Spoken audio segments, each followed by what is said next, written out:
debt. The Liberals are saying all the right things. Voters in Oakville, Ontario are favorable about our investments in healthcare and the green economy writ large.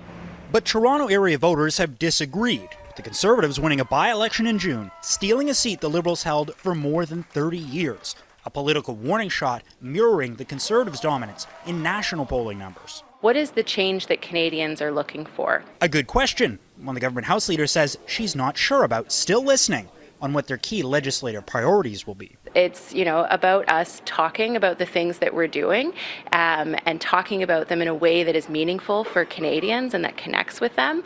The one major change the Liberals have announced, reducing temporary foreign workers and hinting permanent resident numbers will also be slashed, in part to assuage housing concerns. Our population has increased by 3 million people in the last 3.5 years. That's more than the entire decade of the 1990s.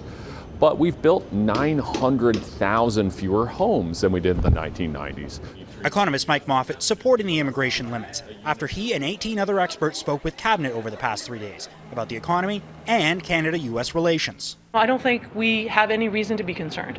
Canada's ambassador in Washington believes she can work with whichever administration takes over, even if it's Donald Trump, who's proposed a 10% tariff on all imports. I think that candidate Trump has some thoughts on global tariffs, which could be complicated for Canada, but I also think that the application of those to Canada will be very difficult for the United States.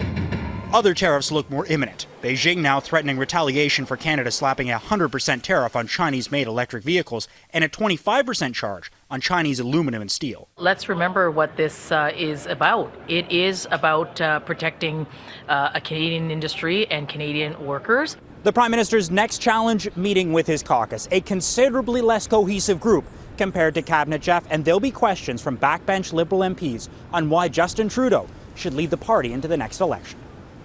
All right, Mackenzie Gray in Halifax. Thanks, Mac.